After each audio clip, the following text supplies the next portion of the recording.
My husband's secret phone had a folder named work trips. I shouldn't have opened it. I wasn't snooping. I was just looking for my AirPods. After checking the usual places, I opened my husband Daniel's nightstand. It was cluttered with old receipts and junk, but buried in the back was a phone. I didn't recognize. He was only supposed to have one. I assumed it was an old backup, but when I powered it on, no password. Just a basic home screen with one folder labeled work trips.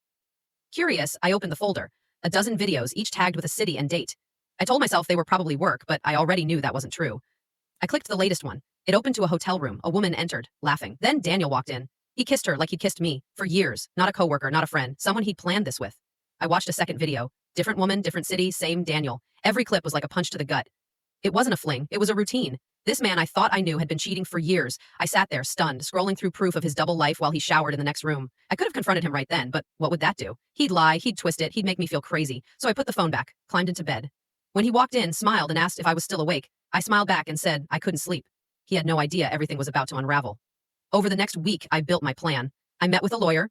Thankfully, most of our finances were separate. I gathered every receipt, every video, every text message from that second phone. Then I contacted the women. Some were shocked, some were defensive, but none of them knew he was married. I showed them proof. I let them feel the betrayal I had felt. Then I hit his job. Daniel worked in corporate consulting where image mattered. He used company funds for these trips, flights, hotels, meals, and I had the receipts. I sent an anonymous report to his HR department. On Monday, he texted me from work.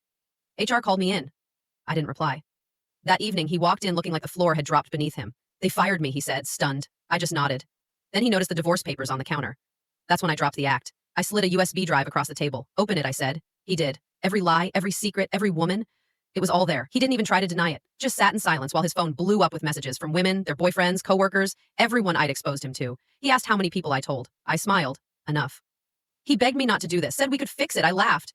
This wasn't a one-time mistake. This was a second life he built on lies. Now he could sit in the ashes of it and think about everything he threw away. And I hadn't even started on what came next. Dash.